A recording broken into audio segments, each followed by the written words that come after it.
Connectivity ठीक नहीं है। मैं अग्रिम वक्ता के रूप में डॉक्टर अरविंद कुमार जी से निवेदन करता हूं कि कृपया अपना शोध पत्र वाचन करें। आदरणीय डॉक्टर अरविंद कुमार जी श्री लाल बहादुर शास्त्री राष्ट्रीय संस्कृत विश्वविद्यालय में साहित्य विभाग में आचार्य है। आदरणीय डॉक्टर अरविंद कुमार जी। त्वं देवी जगता माता विष्णु माया सनातनी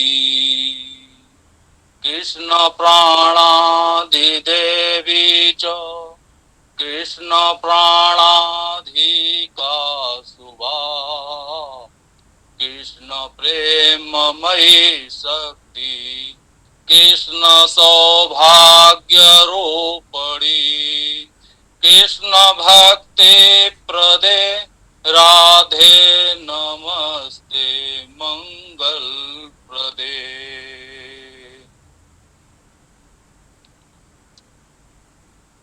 मेरा नाम डॉक्टर अरविंद कुमार, साहित्य विभाग, श्री लाल बहादुर शास्त्री संस्कृत विद्यापीठ, नई दिल्ली से हूँ।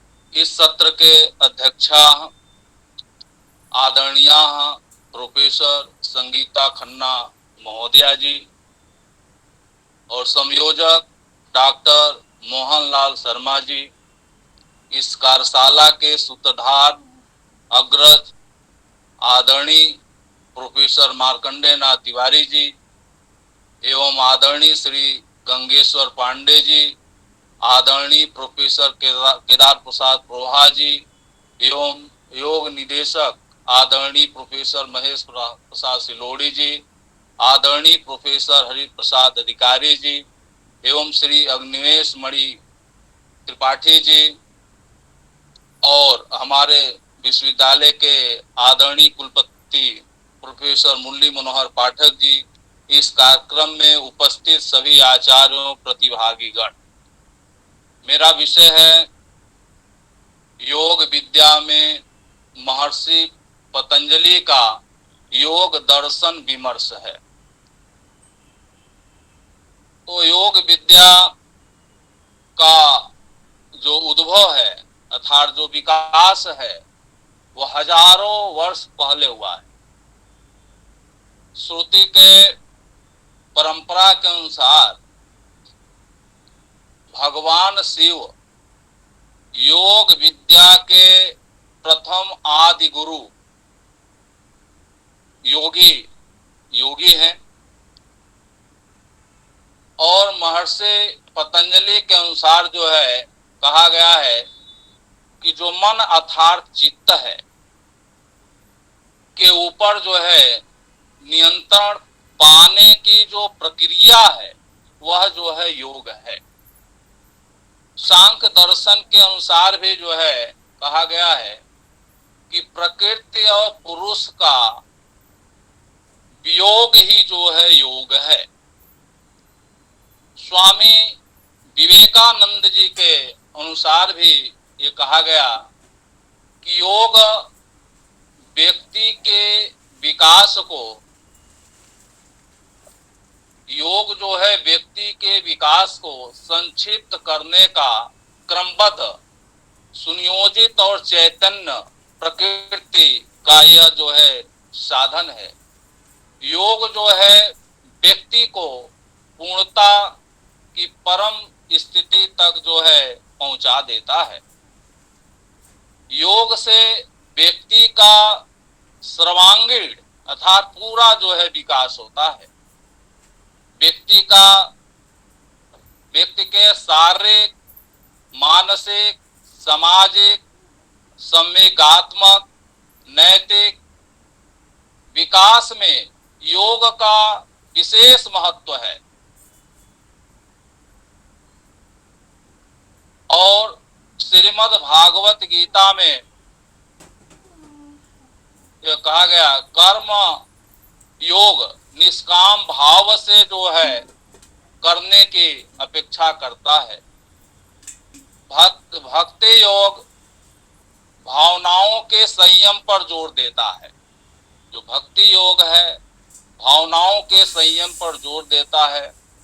ज्ञान योग तार्किक चिंतन विश्लेषण पर जो है केंद्रित करता है, जबकि राजयोग जो है चेतना के उच्चतम स्तरों तक पहुंचने के दृष्टिकोण को प्रदान करता है।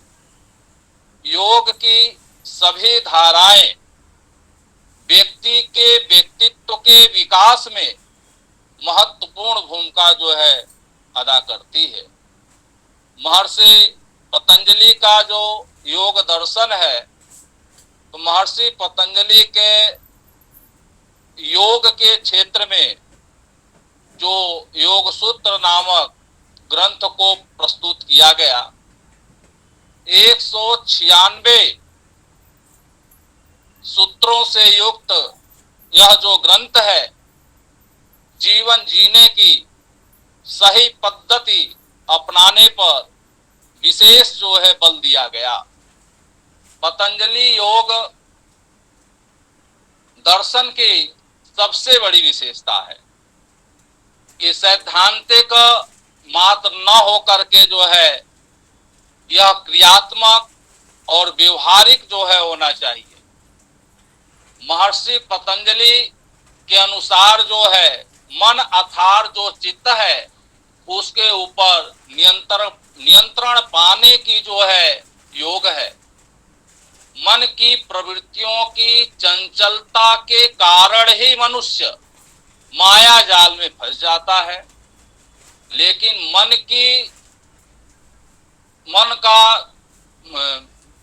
का निरोध यदि संभव हो जाए तो मन शांत हो जाएगा और आत्मा को अपने स्वरूप का ज्ञान हो जाएगा। मन महर्षि पतंजलि ने क्रिया योग अभ्यास तथा वैराग्य द्वारा इन वृत्तियों का समन करने के लिए 5 जो है साधन बताए गए। पहला जो है तप। अगर योग की बात हो, इसमें तप, स्वाध्याय, ईश्वर अभ्यास यह न हो तो अधूरा ही रह जाएगा, इसलिए मुझे कहना ही है। तो तप क्या है? तो तप जो है मन की वृत्तियों को शांत करने में तप का विशेष महत्व होता है। स्वाध्याय से क्या है? वेदों का पढ़ाना, धार्मिक साहित्यों का गहन अध्ययन करने से मन की जो वृत्तियां होती हैं वह शांत हो जाती है। ईश्वर प्राणी धान ईश्वर की शरण में जाने से मन की वृत्तियां भी शांत होती है। अभ्यास किसी भी कार्य को निरंतर करने से मन शांत होता है। वैराग्य चित्त प्रवाह को रोक करके उसको कल्याणकारी मार्ग में लगाना ही वैराग्य होता है। इस प्रकार से जो चित्त तथा जो मन है उसको एक सरोवर माना जाता है, जिसमें सदैव जो है तरंगे जो है उठती रहती हैं। योग यानी मन तथा जो चित्त है उसको स्थूल प्रवृत्ति से सूक्ष्म प्रवृत्ति की ओर लाने का जो है बल दिया जाता है। योग के जो अंग हैं, पतंजलि योग के दर्शन के अनुसार जो है योग के 8 अंग जो है बतलाए गए, जिसे अष्टांग योग कहा जाता है। तो यम, नियम, आसन, प्राणायाम, प्रत्याहार, धारण, ध्यान और समाधि। अब जो है ये जो है 8 जो है अष्टांग योग है, जिसमें यम है। यम क्या है, इसके बारे में यह है कि यम जो है वह व्रत है। यम क्या होता है? यम जो है व्रत है, जो व्यक्ति को मानसिक जो व्यक्ति को सामाजिक बनाता है, व्यक्ति के व्यवहार को अनुशासित करता है। अनुशासित होकर कार्य करने से योग का फल जो है प्राप्त होना प्रारंभ हो जाता है। यम के 5 व्रत भी बताए गए हैं, जो अहिंसा है, सत्य है और अस्तेय है, ब्रह्मचर्य है, अपरिग्रह भी है। अब दूसरा जो है, जो नियम है, वह नियम क्या है? तो नियम जो है ये आदेशात्मक एक साधना है और यह विधि सूचक होती है। ये व्रत है जो व्यक्ति को बाह्य और आंतरिक दोनों रूप से स्वच्छ बनाता है। नियम 5 प्रकार के होते हैं: शौच, संतोष, तप, स्वाध्याय, ईश्वर, प्राणिधान। अब आसन के बारे में बता रहे हैं कि महर्षि पतंजलि ने शरीर और मन को स्वस्थ रखने के लिए आसनों का उल्लेख किए। योग में आसन का विशेष महत्व होता है। अगला प्राणायाम, यह प्राण शक्ति का नियंत्रण केंद्र होता है। प्राण से ही जीवन रहता है, यदि प्राण नहीं है तो जीवन भी नहीं है। अर्थात प्राण के अभाव में मानव जीवन किसी काम का नहीं रह जाता है। प्राणायाम 2 शब्द है जो प्राण प्लस आयाम से मिलकर जो है बना हुआ है। प्राण का अर्थ है ऊर्जा, प्राण का अर्थ है ऊर्जा या जो है जीवन शक्ति है, तथा आयाम का अर्थ ऊर्जा को नियंत्रित करना है। प्राणायाम का जो तात्पर्य है कि एक ऐसी क्रिया है जिसके द्वारा प्राण का प्रसार और विस्तार जो है किया जाता है, उसे ही नियंत्रित जो है रखा जाता है। अब अगला है प्रत्याहार। प्रत्याहार क्या है? इंद्रियों को अपने विषयों से विमुख करके स्थिर करना ही प्रत्याहार कहलाता है और इंद्रियों को रोकने वाला चित्त ही है। चित्त अर्थात मन के रुकने से सभी इंद्रियां अवरुद्ध हो जाती हैं। धारणा, अब धारणा क्या है कि अपने मस्तिष्क को स्थूल या सूक्ष्म किसी भी एक विशेष वस्तु पर केंद्रित करना ही धारणा होता है। मानो एक ऐसी झील के समान होता है जिसमें विचारों की तरंगों के सदैव उठने के कारण हलचल होती रहती है। ध्यान, ध्यान क्या है कि ईश्वर की उपासना करते समय जब धारणा की स्थिति हृदय कमल में होती है, तब जीवात्मा परमात्मा में मग्न हो जाता है एवं ईश्वर से साक्षात्कार होता है। जीवात्मा संसार के विषयों को भूल करके परमात्मा के सन्निकट वह पहुंच जाता है।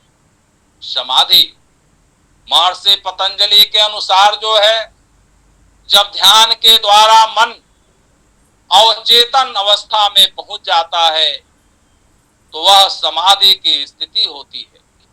समाधि की अवस्था में काल व समय का प्रभाव जो है नहीं पड़ता है। योग के प्रासंगिकता के संदर्भ में वर्तमान समाज में प्राणायाम और योग आसनों की व्यापक जो है प्रासंगिकता है। योग का तात्पर्य मन और शरीर को संगठित इकाई के रूप में सम्मिलित करने के साधन से है। योग 21वीं सदी में उतना ही प्रासंगिक है जितना महर्षि पतंजलि के समय में था। योग के माध्यम से हम आध्यात्मिक उद्देश्यों को प्राप्त कर लेते हैं। प्रत्येक व्यक्ति योग से प्रत्यक्ष सुनिश्चित लाभ प्राप्त करता है। योग की सबसे महत्वपूर्ण उपलब्धि शारीरिक मानसिक रूप से अपने आप को स्वस्थ रखता है। योग सामंजस्य एवं एकीकरण के सिद्धांतों पर आधारित होने के कारण ही सशक्त एवं प्रभावकारी यह विधा है। यहाँ जो है दमा, मधुमेह, गठिया या जोड़ों का दर्द, पाचन तंत्र की गड़बड़ी, अन्य रोगों की चिकित्सा के लिए योग एक वैकल्पिक चिकित्सा प्रणाली के रूप में यह सफलता को प्राप्त कर चुका है। HIV, कैंसर, कोविड-19 पर योग अभ्यास के प्रभाव का शोध कार्य भी जो है चल रहा है। सार्थक परिणामों की आशा यह की जा रही है कि चिकित्सा वैज्ञानिक के अनुसार तंत्रिका तंत्र अंतःस्रावी ग्रंथियां जो है श्वसन तंत्र में संतुलन स्थापित करने के कारण ही यौगिक चिकित्सा प्रणाली सफल हो चुकी है, क्योंकि शरीर के अन्य अंगों और प्रणाली पर योग का सीधा प्रभाव जो है पड़ता है। आज के प्रदूषित वातावरण में मानव जीवन खतरे में पड़ गया है। ऐसे में योग साधना ही इससे मुक्ति दिला सकती है। आज मानव जीवन भागम भाग से भरा हुआ वातावरण में असहज जो है महसूस कर रहा है, जिससे थकान है, अल्प निद्रा है, कार्यों का बोझ लंबे समय तक झुक कर बैठना आदि थकावट से बचने के लिए योगाभ्यास जरूरी हो गया है। योग सिर्फ आसन नहीं है, वरन संपूर्ण लाइफ या स्टाइल है। वर्तमान समय में योग ही जीवन की यह आधारशिला है। योग के बिना हमारा जीवन अधूरा सा हो गया है, क्योंकि मोबाइल फोन है, लैपटॉप है, कंप्यूटर है, इंटरनेट है आदि। यह जो है इंटरनेट आदि यह घनघनाती हुई घंटियां 24 घंटे मानव के जीवन को परेशान कर रही है। ऐसे में योग अभ्यास एक सहारा है। मानव के व्यक्तिगत आवश्यकताओं की पूर्ति के साथ साथ सामाजिक, आर्थिक, राजनैतिक आदि कुरीतियों को समाप्त करने में योग का विशेष योगदान होता है। योगाभ्यास द्वारा कर्म के प्रति सजगता एवं सत्यवादिता पर बल मिलता है। वर्तमान परिप्रेक्ष्य में योग केवल साधारण शारीरिक व्यायाम नहीं है, बल्कि यह एक नवीन जीवन पद्धति स्थापित करने का प्रमुख साधन भी है। यह एक ऐसी जीवन शैली है जिसमें जीवन की वाह और आंतरिक शक्तियों का सुंदर मिलन होता है। निश्चय ही यह जीवन शैली कुछ ऐसे अनुभूति है जिसमें बुद्धि से नहीं समझा जा सकता, वह अभ्यास और अनुभूति के आधार पर ही जो है जीवंत और समझने लायक बनाया जा सकता है, जीवन को समझने लायक बनाया जा सकता है। मेरा मानना है कि योग आज भी जो है प्रासंगिक है और आगे भी जो है प्रासंगिक रहेगा। इति उक्त्वा अहम विरमामि।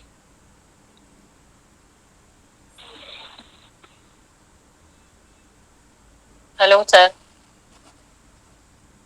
हाँ जी सर, मैं गायत्री गिरीश मिश्रा इसके पहले था, नेटवर्क की वजह से नहीं बोल पाई थी, अब मैं बोलना चाह रही हूँ। हेलो जी जी जी, मैं डॉक्टर गायत्री गिरीश मिश्रा जी से निवेदन करता हूँ कि कृपया अपना शोध पत्र वाचन करें। डॉक्टर गायत्री गिरीश मिश्रा जी। जी सर, आवाज आ रही है? हेलो जी मैम, आ रही है मैम, आवाज आ रही है। मैं डॉक्टर गायत्री गिरीश मिश्रा आप सभी सुधी जनों को प्रणाम निवेदन करती हूँ।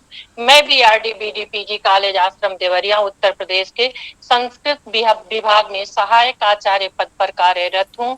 मेरे शोध पत्र का विषय है योग तत्व एवं वैज्ञानिक अध्यात्मवाद, जिसका सार संक्षेप प्रस्तुत करती हूँ।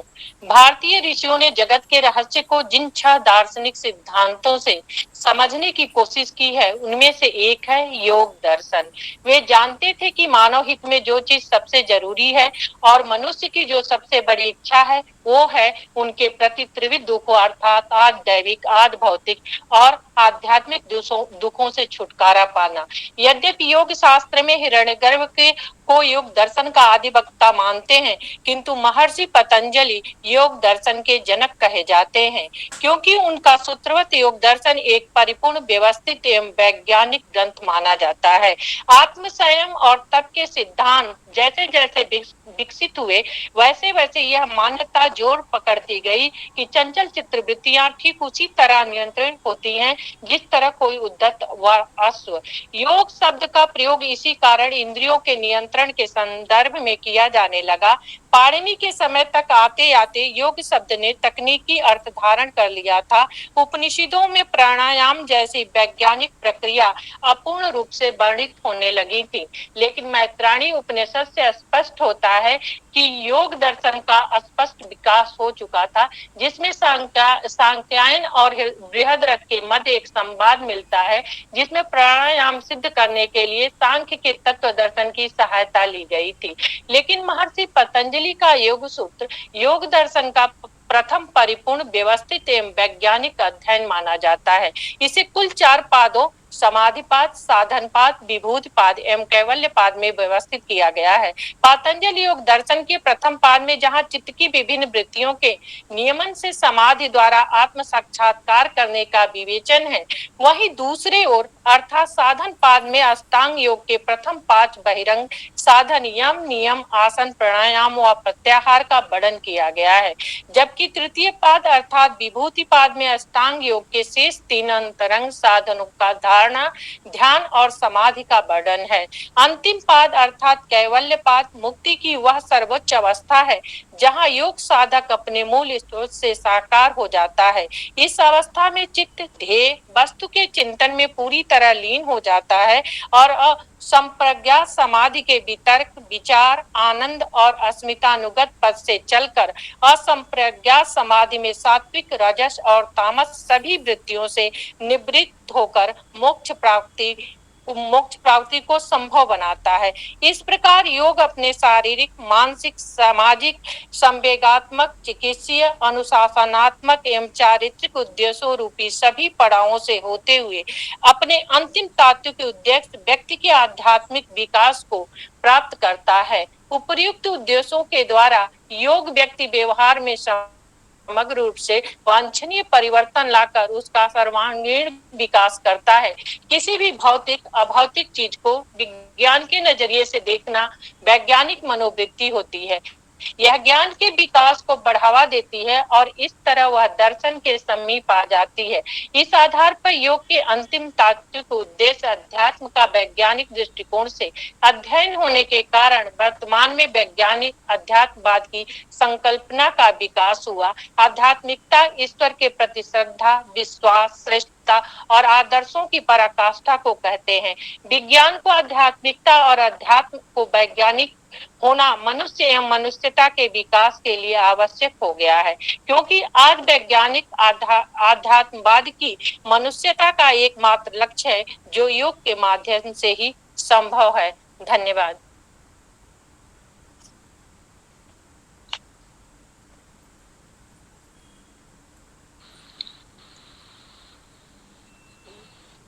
बहुत बहुत धन्यवाद मैडम जी। अब मैं अग्रिम वक्ता के रूप में निवेदन करता हूं डॉक्टर विश्व कुमार जी से कि कृपया अपना शोध पत्र वाचन करें।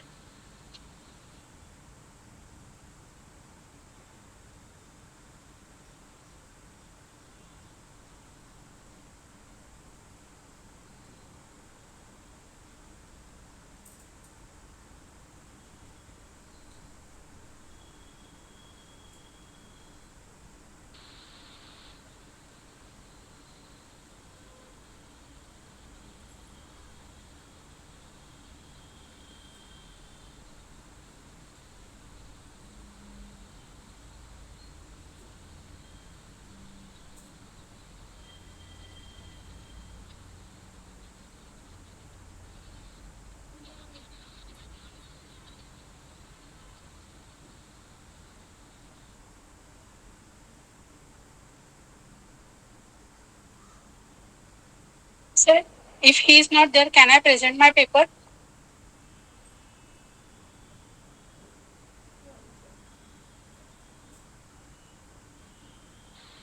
जी, आपने हमें मैसेज किया क्या? No, sir. कोई बात नहीं, अभी आप हमें आपका नाम और आपका टॉपिक भेज दीजिएगा, आप पेपर प्रेजेंट कीजिए। कृपया अपना परिचय दें पहले। Okay, sir. Myself Sarika Mishra from Pune. I am working in Deccan College Postgraduate Research Institute.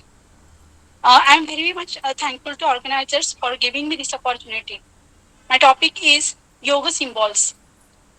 What are yoga symbols? Like other symbols, a yoga symbol is a visual representation. Behind them, they hold meaning and purpose. Yoga symbols and meanings in particular help bring yogis insight and a deeper understanding of the practice of yoga. You might have seen yoga symbols before. They are often present on clothing or jewelry as tattoos in yoga studios, in artwork, or in yoga books. While some might use these symbols as mere forms of self-expression, others actually use them during, before, and or after yoga. These symbols are not only often used in conjunction with yoga, but also often used alongside meditation. Why are the symbols of yoga important?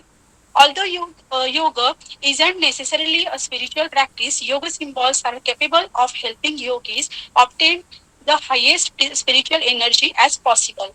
In fact, it is said that different yoga symbols can bring concentration, good energy symbols, happiness symbols all bring a stronger connection with the universe.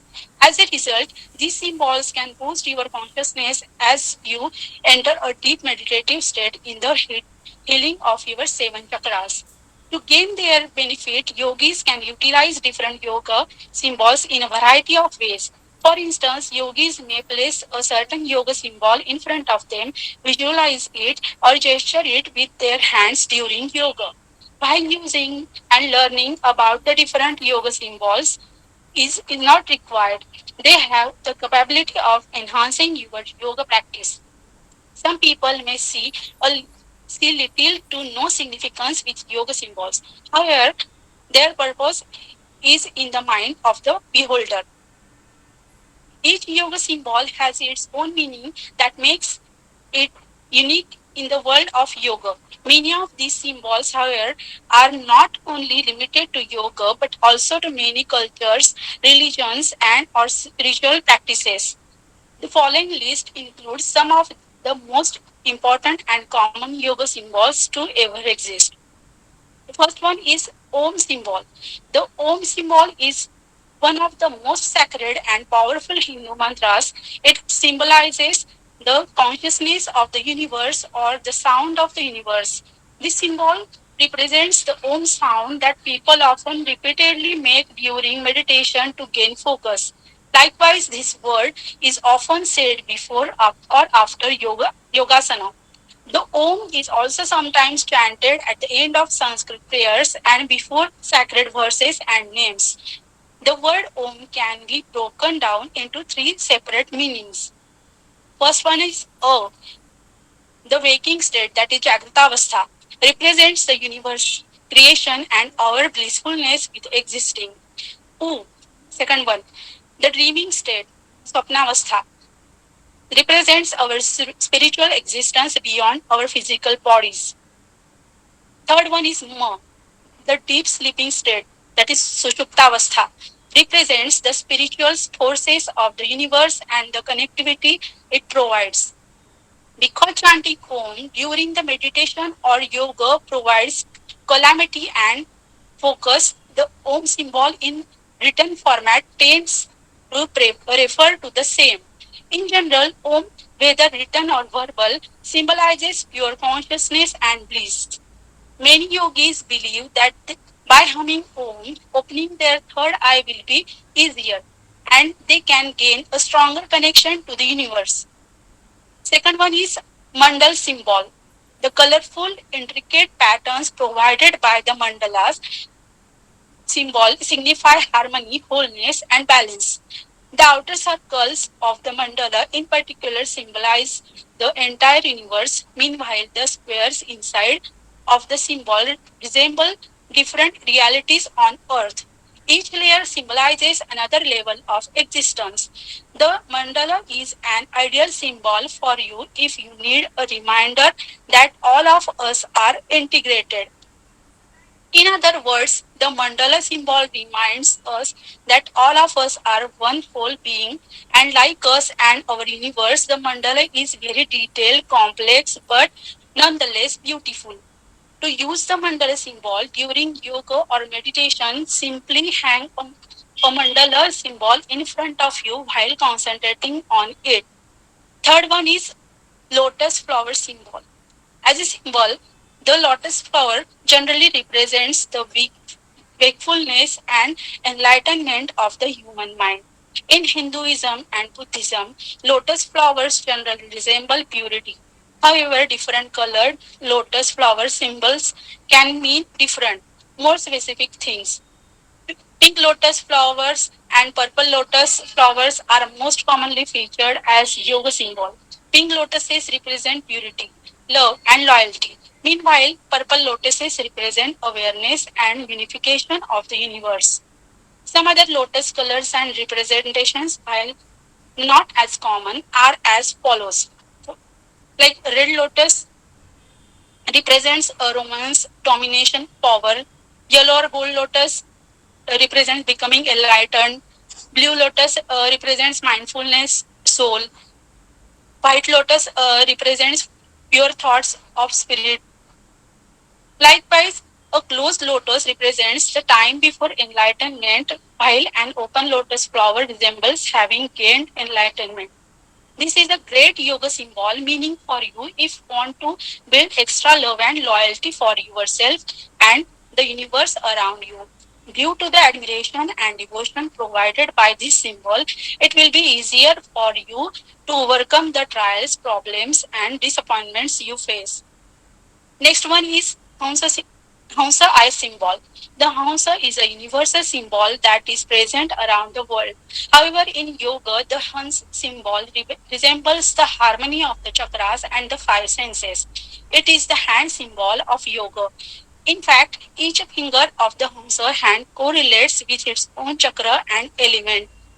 Like first one is thumb correlates with solar with fire element.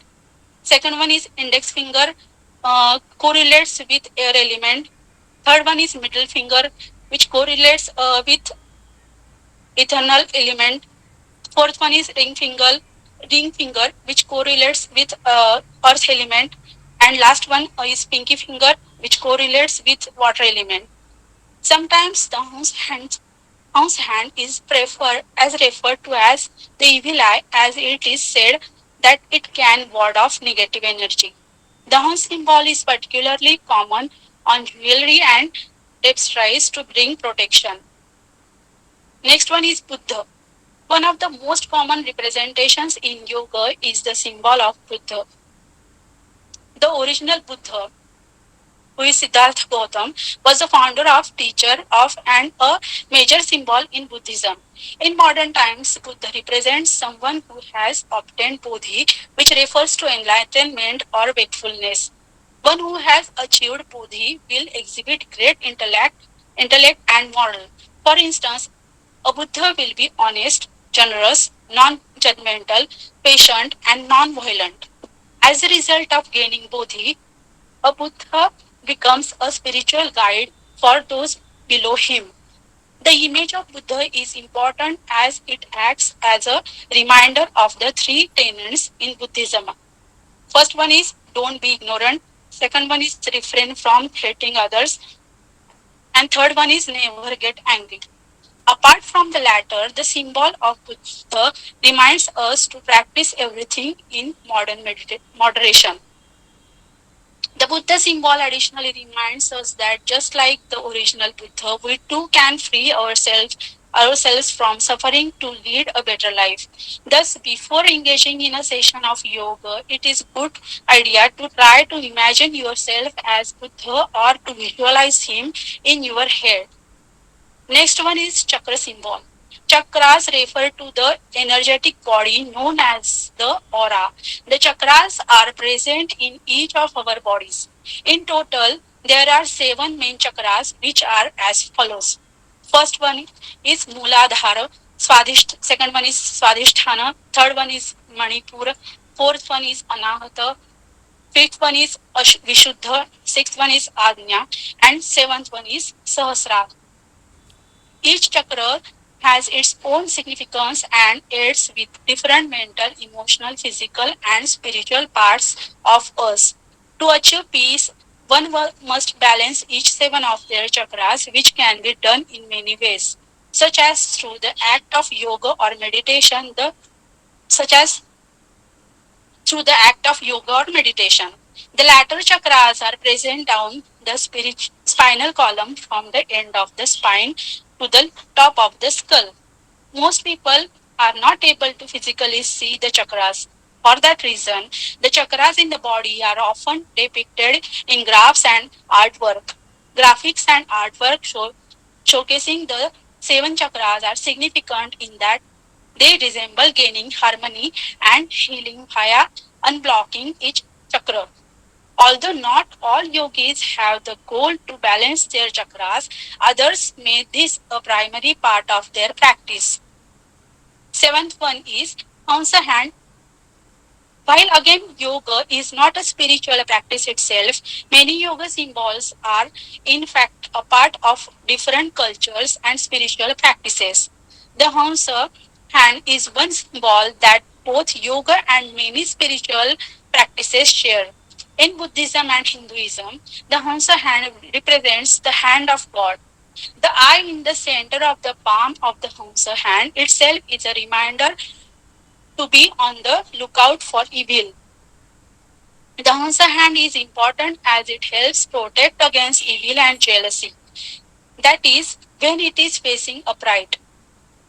However, when the fingertips face downwards, it resembles goodness, answers to prayers and wishes, and fertility.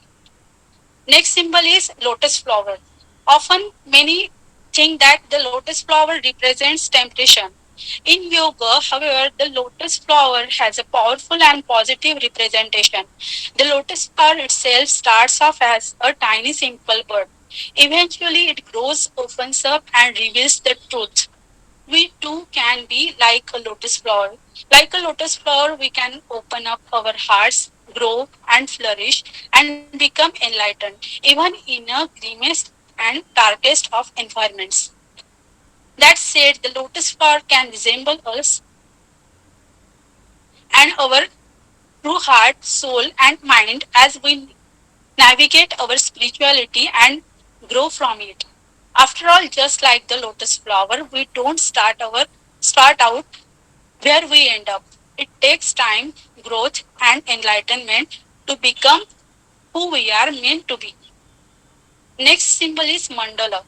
If you have ever shopped around for adult coloring books, chances are you have seen a mandala. Mandalas are very popular in coloring books as they feature of beautiful, small and complicated shapes. Many are enticed by the beauty of mandalas. However, little do some people know, mandalas are quite symbolic. Mandala translates to circle in Sanskrit, which is in turn resembles the universe. The mandala also signifies the harmony and unification between your body, mind, and soul. The colors of mandala features also has significance on its own. That is, red signifies power and strength, orange signifies intuition, change, creativity, awareness of the self, yellow signifies joy, laughter, wisdom, green signifies nature, physical balance, blue signifies meditation, peace, emotional balance, purple signifies spirituality, pink signifies romance and femininity, black signifies mysteriousness, individuality, deep cognition. Thus, in general, the mandala can help enlighten the mind and help us with the process of our healing.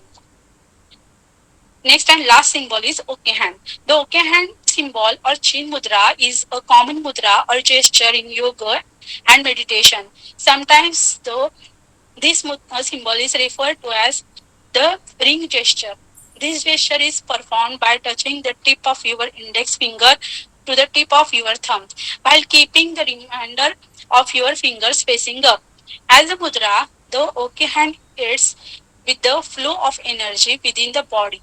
In turn, this assists with one's healing journey. When performing the chin mudra, the thumb represents supreme consciousness. Meanwhile, the index finger symbolizes human consciousness, that is Atman. Together with the two fingers touching, they resemble the unification between human consciousness and the supreme consciousness.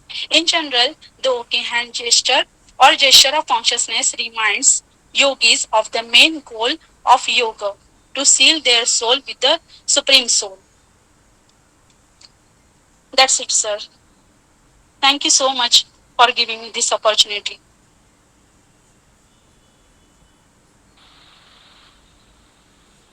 Thanks madam, बहुत बहुत धन्यवाद आपका। कार्यशाला पक्ष की ओर से मैं आपका हार्दिक धन्यवाद ज्ञापन करता हूं और अग्रिम वक्ता के रूप में मैं निवेदन करता हूं डॉक्टर विश्व कुमार जी से कि कृपया अपना शोध पत्र वाचन करें।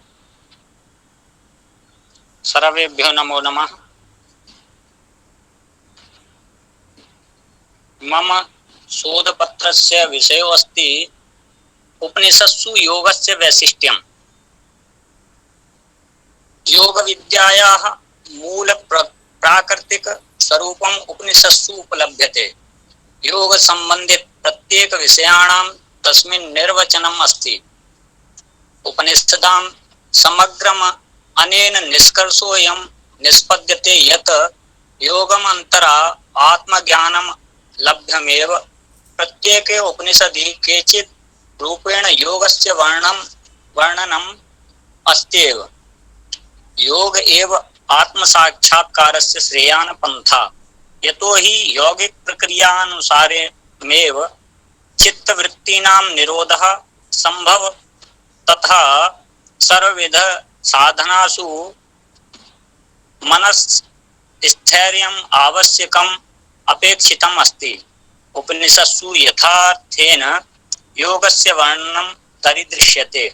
यदि संपूर्णं योग पश्येम तर्हि केनचित् रूपेण अष्टांग योग रूपम् अमृतं प्रवाहितम् अस्त्येव।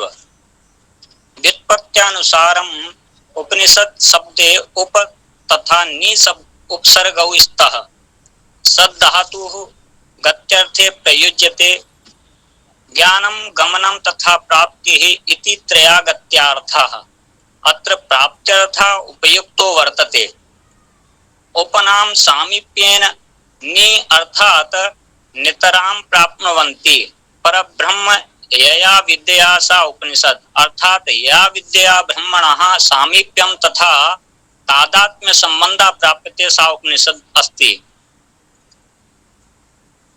योग विद्या अत्यंतं प्राचीनम् अस्ति। योग विद्यायाः प्रारम्भः वेदे एव स्वीक्रियते।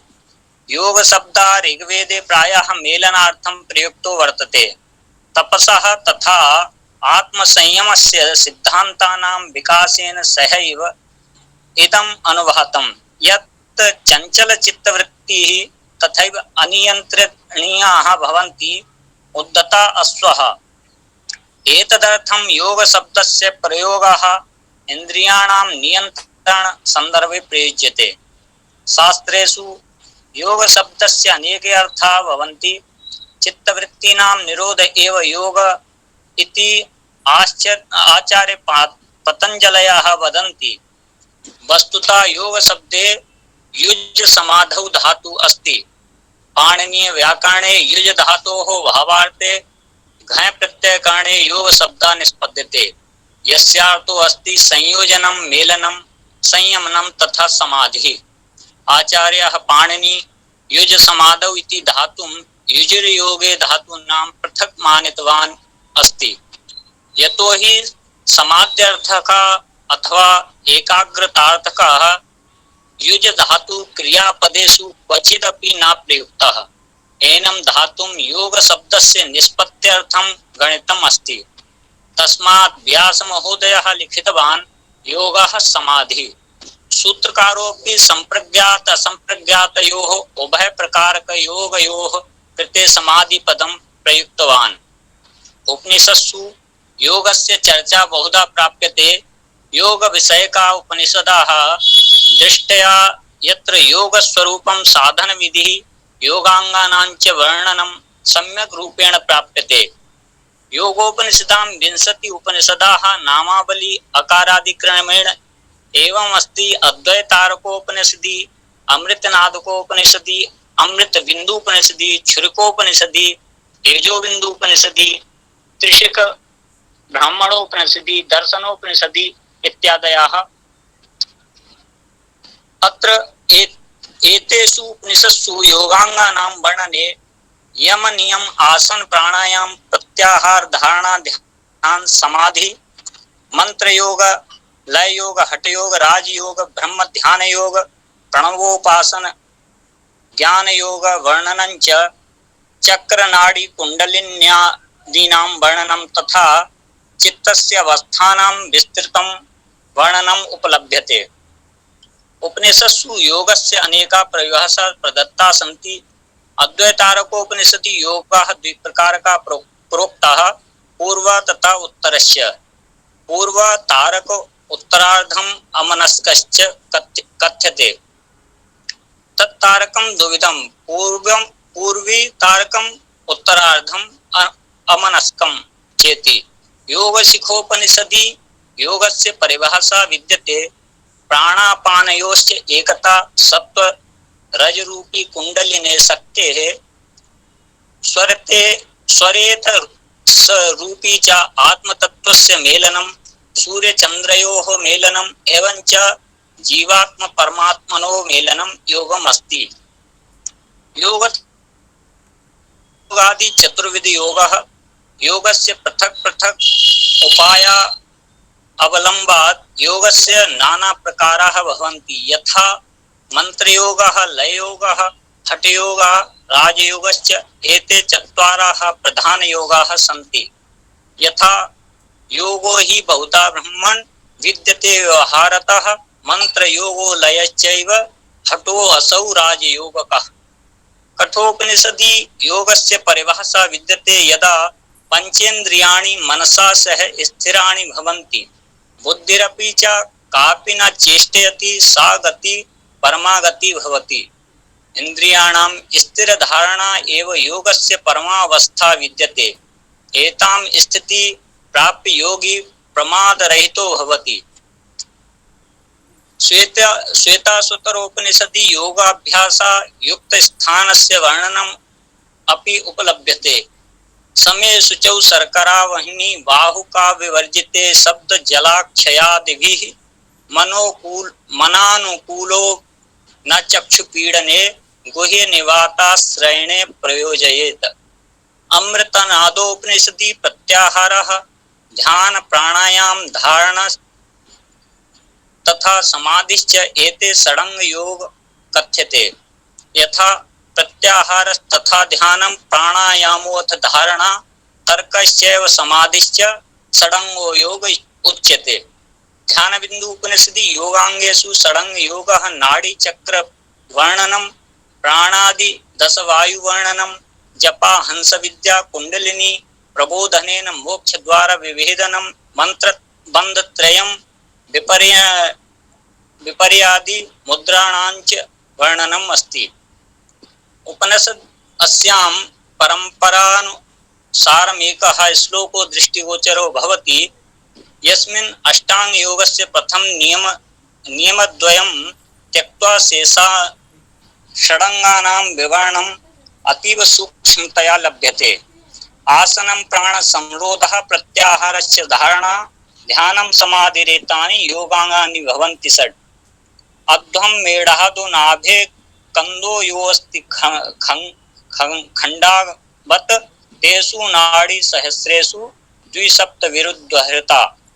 योग कुंडलिन उपनिषदि मिताहारः आसनं शक्ति चालनमित्येतानि वायुज वर्णितानि सन्ति।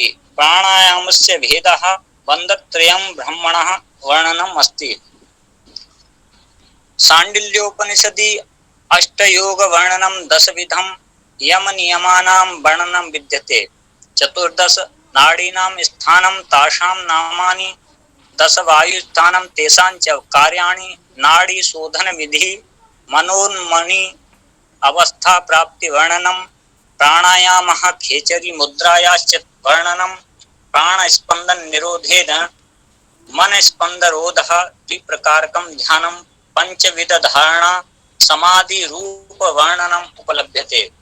अस्याम उपनिषदि त्रयः प्राणायामाः पंच प्रत्याहाराः पंच धारणा द्विप्रकारस्य ध्यानानि तथा एकः समाधि स्वरूपञ्च कथितम् अस्ति। यम नियम आसन प्राणायाम प्रत्याहार धारणा ध्यान समाधयोः अष्टांगानि तत्र 10 यमाः तथा 10 नियमा आसनानि अष्टौ त्रया प्राणायामाः पंच प्रत्याहारा तथा धारणा द्विप्रकारकं ध्यानं समाधिस्तेकरूपः। योगस्य फलं वर्णयित्वा श्वेताश्वतरोपनिषदि उच्यते। लघुत्वम् आरोग्यं मलोलुपत्वं वर्णं प्रसादं स्वस्वञ्च गन्धा शुभो मूत्र पुरीशमल्यं योग प्रवृत्तिं प्रथमा वदन्ति। योग शिखोपनिषदि योगस्य विभिन्न पद्धतीनां वर्णनम् उपलभ्यते।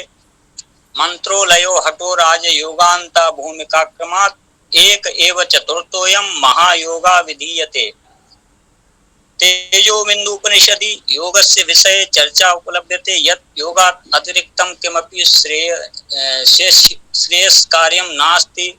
योगा वस्तुतः कल्याणकारी वर्तते। योगात् सूक्ष्मतरं विद्या नास्ति। योगात् श्रेयं लोके किमपि नास्ति।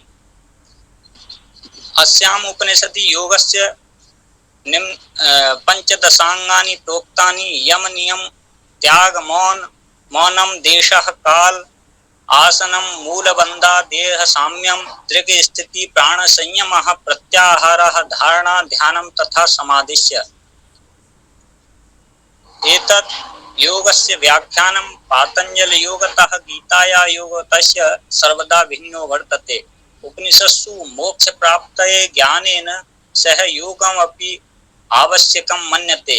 योग तत्त्वोपनिषदि कथितम् अस्ति योगहीनं कथं ज्ञानं मोक्षमदं भवति ध्रुवम् योगो अपि ज्ञानहीनस्तु न क्षमो मोक्षं कर्मणि तस्मात् ज्ञानञ्च योगञ्च मुमुक्षु दृढ़म् अभ्यसेत्।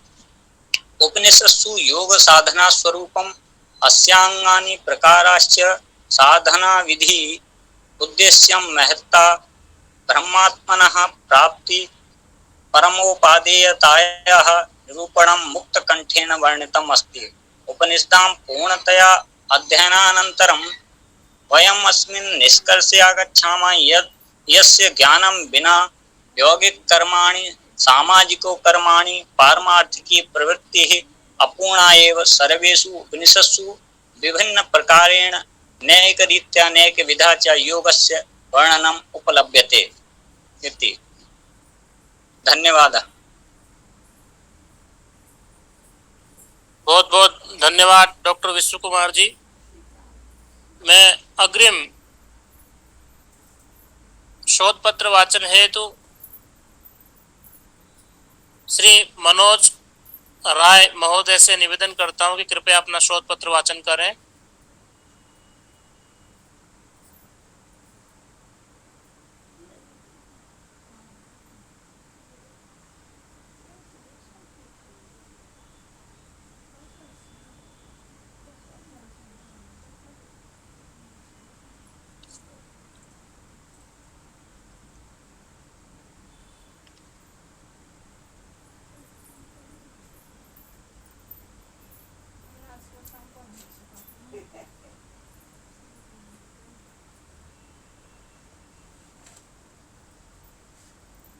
अस्तु, मनोज राय जी जब तक जुड़ेंगे तब तक मैं डॉक्टर बबीता कांडपाल जी से निवेदन करता हूं कि कृपया अपना शोध पत्र वाचन करें। आप सहायक प्राध्यापक हैं संस्कृत विभाग में उत्तराखंड में। डॉक्टर बबीता कांडपाल जी। धन्यवाद महोदय। आप सभी का बहुत बहुत धन्यवाद, मुझे यहाँ शोध पत्र पढ़ने का अवसर प्रदान किया। मैं अपने शोध पत्र का सार केवल यहाँ पे आप लोगों को पढ़ के सुनाती हूँ। मेरे शोध का शीर्षक है भारतीय दर्शन में योग की अवधारणा। भारतीय दर्शनों में योग को विशिष्ट स्थान प्राप्त है। योग साधन का उद्देश्य यह है कि रजोगुण तथा तमोगुण का दमन करके चित्त को उसके मूल स्वरूप में लौटा दे। जब चित्त को अपना सर्वव्यापी रूप पुनः प्राप्त हो जाता है, वह पुरुष के समान निर्मल हो जाता है एवं तब पुरुष को मोक्ष की प्राप्ति होती है। चित्त के द्वारा ही पुरुष पदार्थों से अभिज्ञ होता है तथा इस जगत के संबंध में प्रविष्ट होता है। योग दर्शन में जहाँ एक ओर सांख्य के मोक्ष की प्रकल्पना को मान लेता है, वहीं इसका मुख्य बल मोक्ष की प्राप्ति के लिए मानसिक क्रियाओं के दमन पर है। मानसिक क्रियाओं के दमन का अभिप्राय सुषुप्ति अवस्था के समान अवस्था को केवल प्राप्त कर लेना नहीं है। योग अथवा एकाग्रता द्वारा हम कृत्रिम स्तरों को हटाते हुए आंतरिक आत्मा तक पहुंचते हैं। एकाग्रता चित्त का एक सार्वभौम गुण है। समाधिस्थ व्यक्ति के लिए यह उचित है कि वह न केवल वृत्तियों की रोकथाम करे बल्कि प्रवृत्तियों का भी नाश करे, अन्यथा वे पुनः प्रकट हो सकती हैं। जब मन अपनी प्रवृत्तियों से रहित होता है तो इसे समापत्ति की अवस्था कहा जाता है और यह किसी भी पदार्थ के रूप को जो इसके समक्ष प्रस्तुत किया गया हो उसको धारण कर लेता है।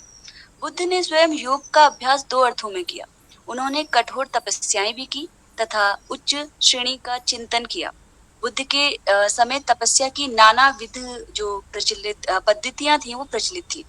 बौद्ध सूत्र एकाग्रता की विधियों से अभिज्ञ है। बौद्ध मत में प्रतिपादित ध्यान की 4 अवस्थाओं को साधारण रूप में शास्त्रीय योग की चेतनापूर्ण एकाग्रता की 4 स्थितियों के साथ अनुकूलता है।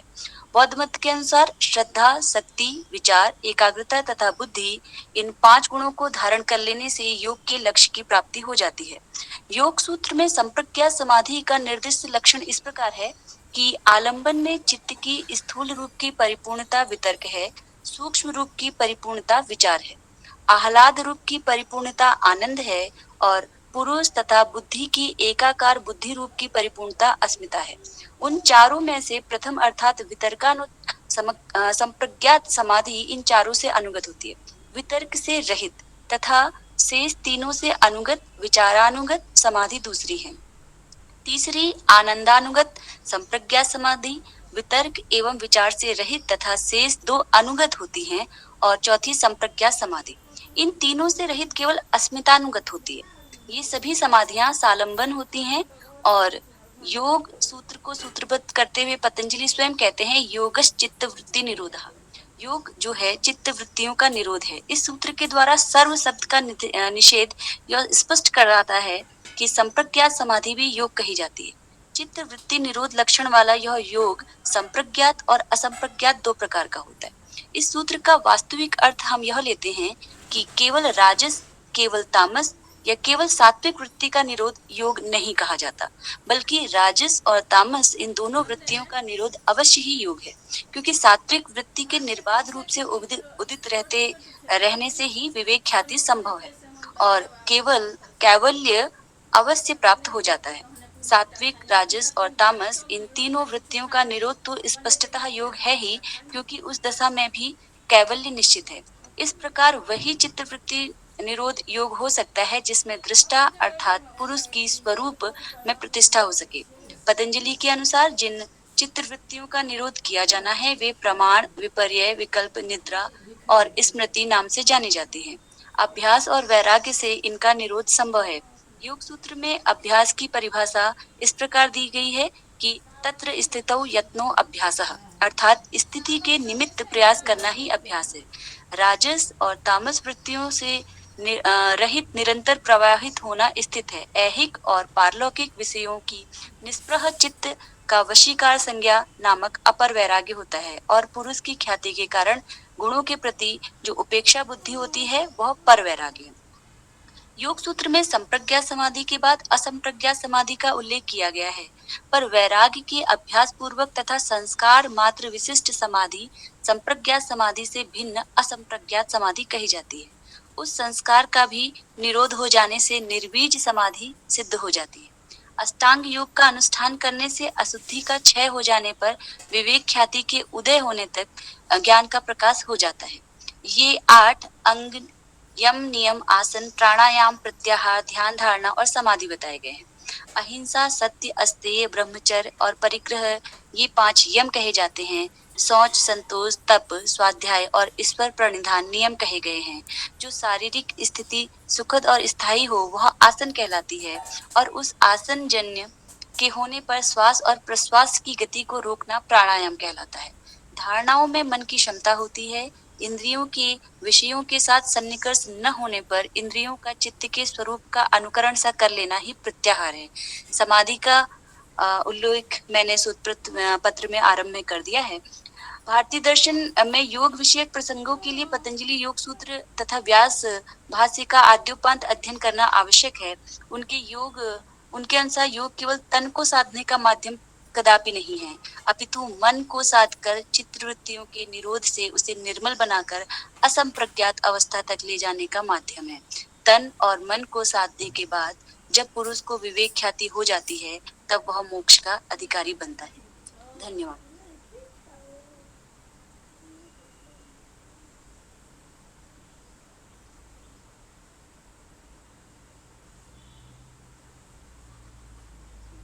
बहुत बहुत धन्यवाद डॉक्टर बबीता कांडपाल जी। अब मैं अग्रिम शोध पत्र वाचन हेतु श्री मनोज कुमार जी से निवेदन करता हूं कि कृपया अपना शोध पत्र वाचन करें।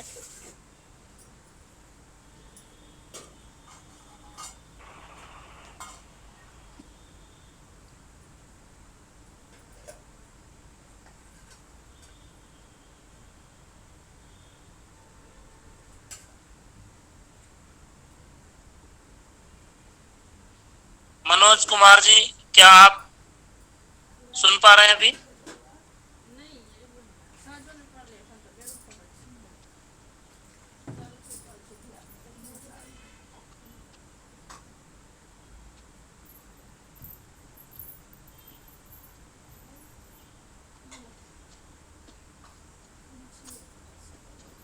हरिओम।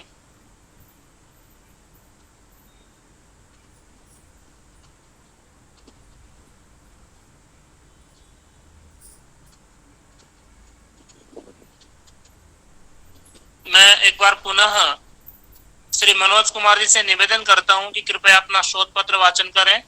क्या आप सुन पा रहे हैं मनोज कुमार जी? मनोज कुमार,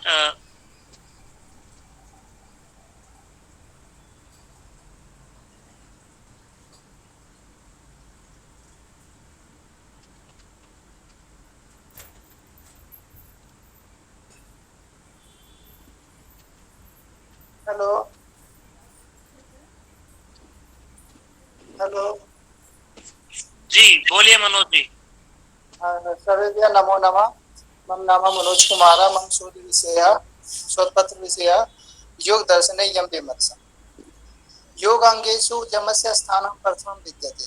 योगरूढार्थं यमस्य सोपानस्य ग्राह्यं यम तस्य प्रथमो सोपानं विद्यते। यम नियमयो अभ्यासः तद् दृढपीठकास्ति यस्योपरि योगस्य दुर्गोपासक भविष्यति। हिंसादिभ्यो निषिद्ध कर्मभ्यो योगिनां यम उपरमे। धातु निष्पन्नो अयं यम शब्दस्य अर्थः निवृत्त कारणम् अस्ति। यम यन्ति निर्वन्ति यन्ति इति यमः।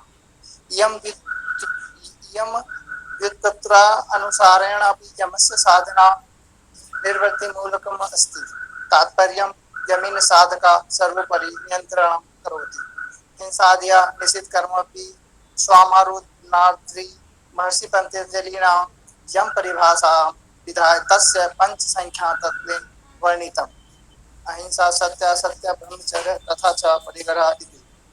अहिंसा यम अंगेषु अहिंसा सर्वोत्कृष्टम् अस्ति। यस्य अर्थो विद्यते तदा सर्वथा च केषाञ्चित् प्राणिनाम् उपकारं न कर्तव्यम्। अहिंसाया अनुसरणता अन्वे सत्यदि वर्ता अनुकर्म्यते अन्यथा असत्य ब्रह्मचर्य शूद्रा की अभ्यास अहिंसा सदृढ़ भक्ति न हरति।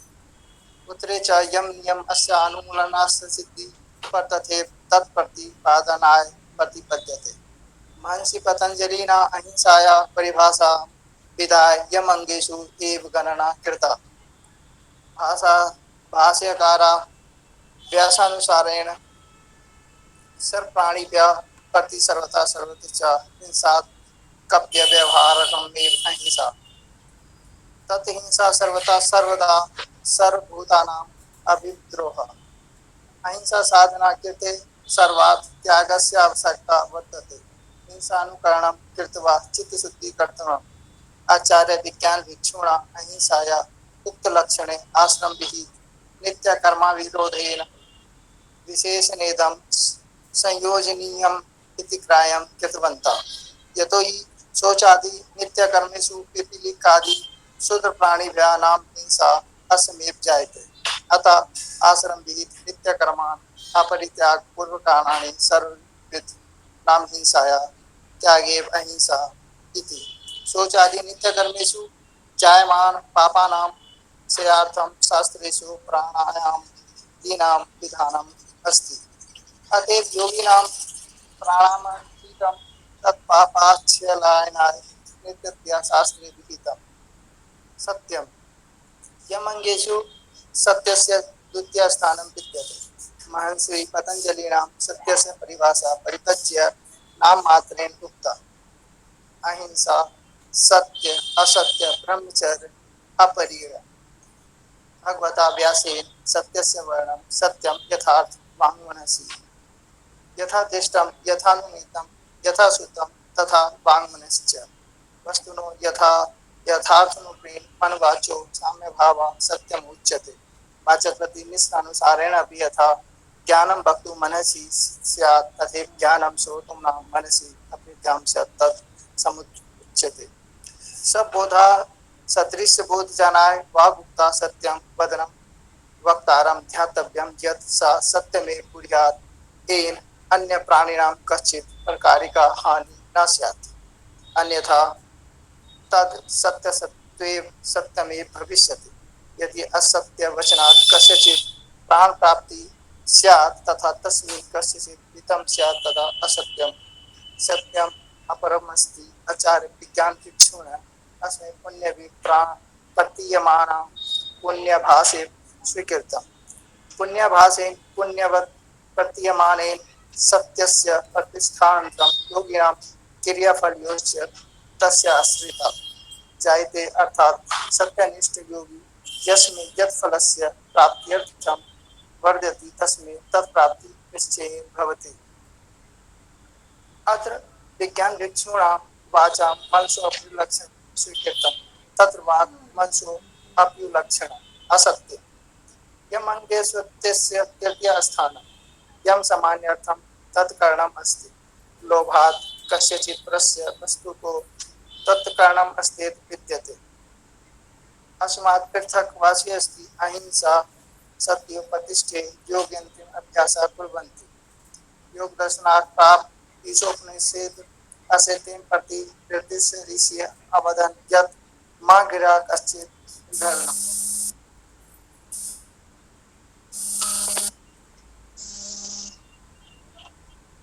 मा कृता कस्यचिदनं तात्पर्यम् अन्यथा कीर्णस्य इप्सा न कदाचित् कर्तव्यम् भाष्यकार व्यासेन असत्यमे बोधनाय आदौ अस्त्यं विवरणम् अन्यथा द्रव्याणां शास्त्रीय विधीनां ग्रहणम् असत्यम् अस्ति सएव अस्प्रियाया त्यागो अपि असत्यं विद्यते ब्रह्मचर्य मनसा सर्वेन्द्रियाणां वशे स्थापन इंद्रिय विजयो अस्ति एतत् ब्रह्मचार्यम् अस्ति ब्रह्मचर्य व्युत्पत्ति ब्रह्म अंतिम चर्य आश्रम अभवत् यस्य अनुसारेण ब्रह्मचर्य अंतिम काल पर्यन्तं सहायक अस्ति एतादृशा उपकरणम् येन ब्रह्मणा सामीप्यम् अधिकं स्युः उपनिषदसु ब्रह्मचर्यम् अधिदर्शनम् आवश्यकम् इति अभिवदम् क्या याज्ञवल्क्य अनुसारेण बुद्धि वचनं कर्मभि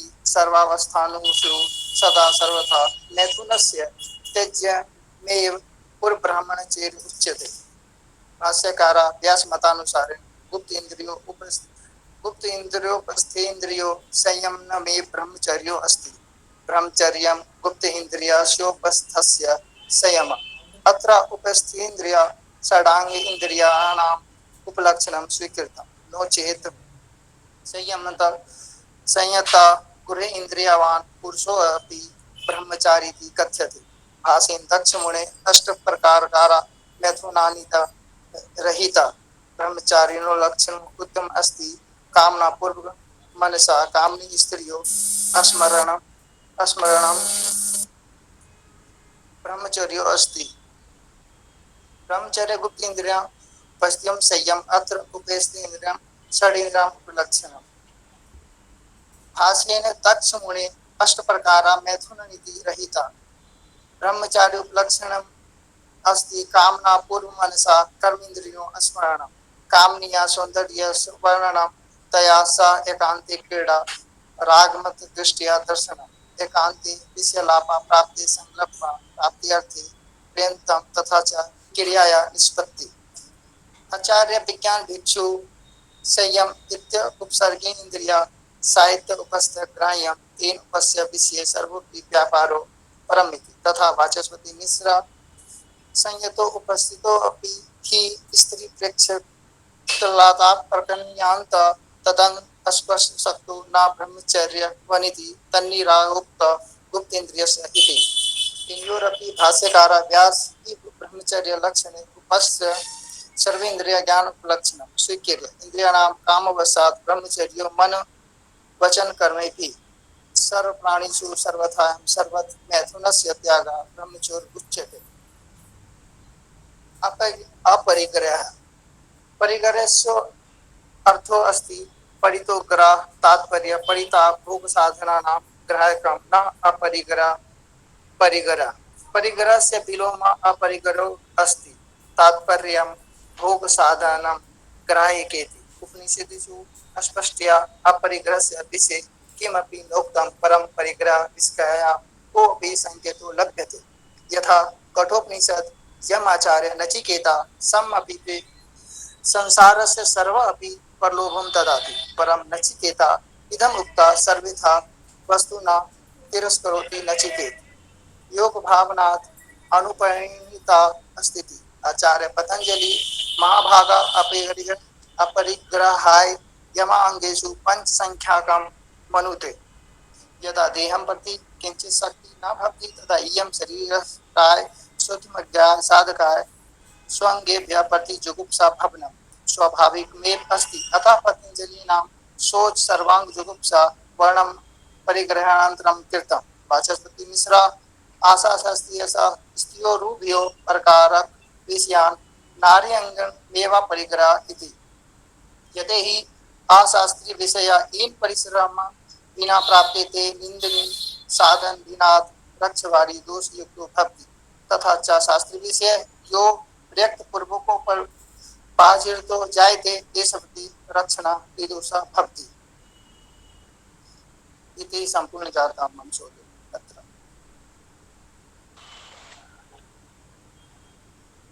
बहुत बहुत धन्यवाद आदरणीय श्री मनोज कुमार जी।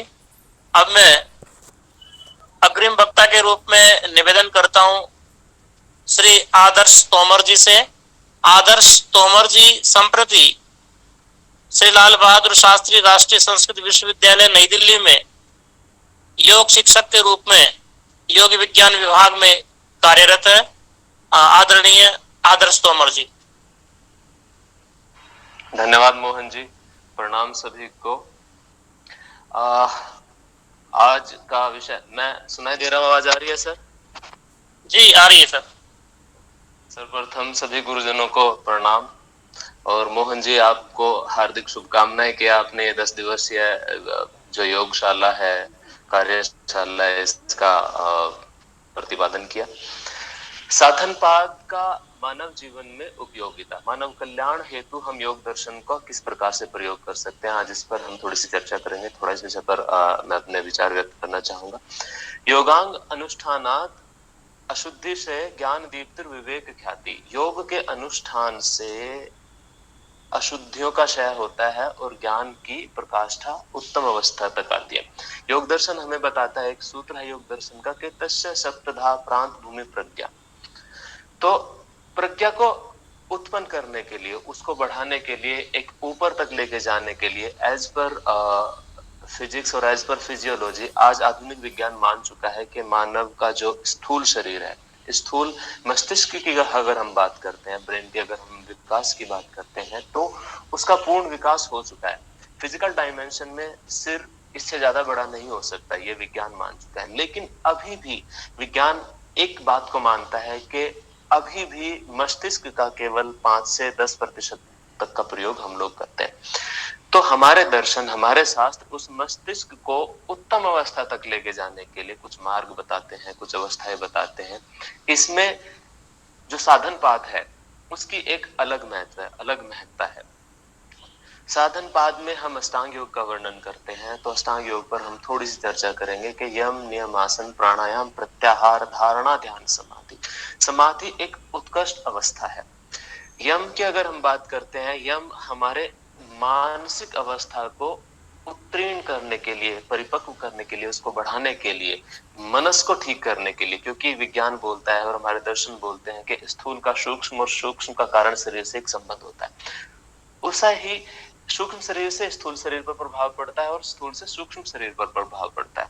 अगर मनस हमारा, मानसिक विचार हमारे ठीक नहीं है, जैसे इसका एक मैं स्थूल एग्जांपल यहाँ पर क्रिएट करना चाहूंगा कि जब हम ओबेसिटी को पढ़ते हैं, उसमें हम एक कारण पढ़ते हैं। ओबेसिटी बेसिकली मोटापा है और मोटापे को हम एक बीमारी के रूप में लेके चलते हैं। तो इसका मन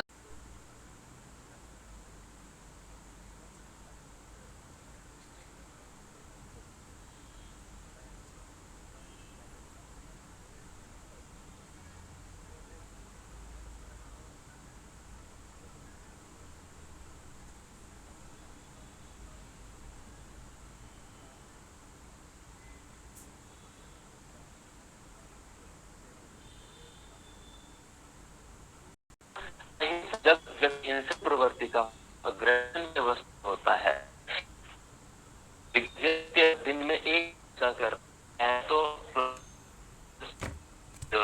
सुप्राग्लैंड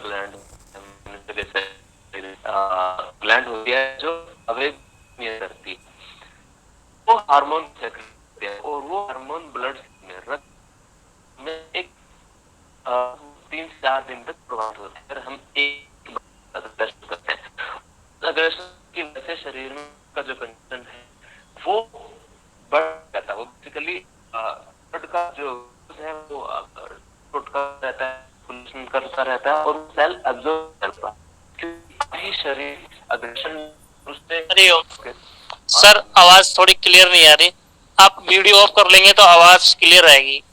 जी अब ठीक है सर? जी सर।